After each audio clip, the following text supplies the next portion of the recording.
In this very quick talk, I will be presenting about the TinkerSheet, a paper-based interface that we developed in EPFL to support the logistic apprentices in vocational schools. And together with me, there's Patrick, Guillaume, and Pierre, who work together in the project. And here you see a very sketchy preview of the TinkerSheet, of one of the TinkerSheets. The TinkerSheet is the part of a bigger learning, tangible learning environment that is called the TinkerLamp. And TinkerLamp is the projector camera system with the projector and the camera basically. The camera sees all the manipulation of the tangible objects on the table, and then superimpose the visual feedback directly on top of the model. It was developed for the apprentices in logistics, and so in Switzerland we have that kind of system called dual vocational learning, which means I think in German and in Austria too. So they basically work in a workplace for 4 days a week, and then go to vocational school the other day. The problem is like they don't really, the apprentices don't really get the link between what they are working at workplace. Basically, they're just driving forklift or moving box manually, and then in school they learn abstract concepts and like mind-blowing stuff. So we developed that kind of system to help them to easily manipulate and see the link between the warehouse and the concept at school. So here, the apprentices can basically manipulate the shelf, which look like the shelf in the warehouse that they are working in. They can build warehouse models together with each other, and then they can run a simulation on top of the physical model. You can see very cute small forklifts running around there at the bottom. So now the problem is, how do we control the simulation on the model? How do we control the display that the projector will project on top of the physical things? We tried to use keyboard, traditional desktop computer. It didn't work because it's like too isolated in a corner. We tried with finger interaction. That didn't work either because there's too much noise. So we came up with that idea the TinkerSheet interface. What we can do with the TinkerSheet, basically we have many parameters laying around on top of the paper, and then we use small plastic markers that we can put on a specific position to set a specific parameter for the simulation. So that's cool because we can control everything that we can with the keyboard using a paper. But here, what must be noted is it's not really paper-like. It's like it's an interface to control the computer, but basically we can use, let's say, iPad or iPod or phone or whatever. It's just paper, but it just happens to be a paper.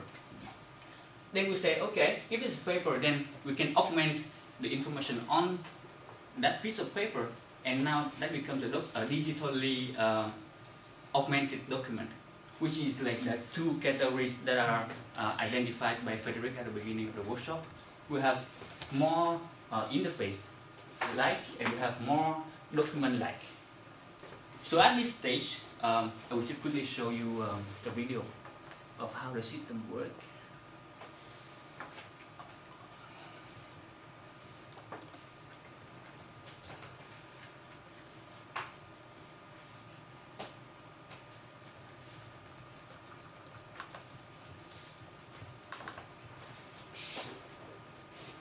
It's used in several classes and schools in Switzerland. Here are teachers, and then so we manipulate the shelf, the docks, and then build physical warehouse models under the lamp. There are many digital representation possible with the system. Here we see one that is like If the distance between two cells are too close, then it becomes red. Here, the TinkerSheet. We control the parameters of the system, and then the representation change accordingly. Here, the output. We see the abstract representation of the warehouse model on the paper, and then of course the simulation as well. So here we see all the statistics and feedback of the system on paper. Let me get back. So at this stage, we were quite happy.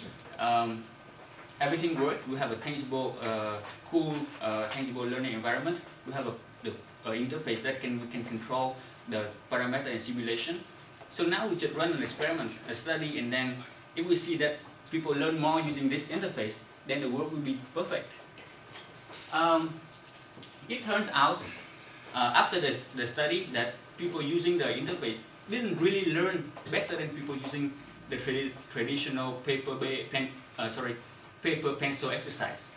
So we analyzed the data and the findings. We saw that it seemed like people, the apprentices, they were like, the whole thing was too engaging for them, and then they were too into low-level manipulation. They were not capable of making sense of too many papers on the table. And then some of the guys, he even jumped right to the end of the sheet and worked right there. Don't follow the instruction and stuff. You know, it's really like there's that tension between how to make an interface easy to use and how to make the interface to help people learn. Like if you make it too easy, then people just interact, and they don't learn, they don't reflect.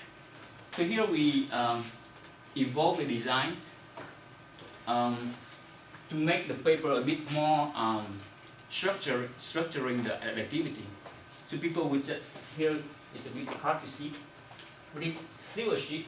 Here we have instruction printed on paper, and with all the steps that the apprentice need to follow in order to interact with the system, and at the same time we can see feedback, they can control the simulation as before.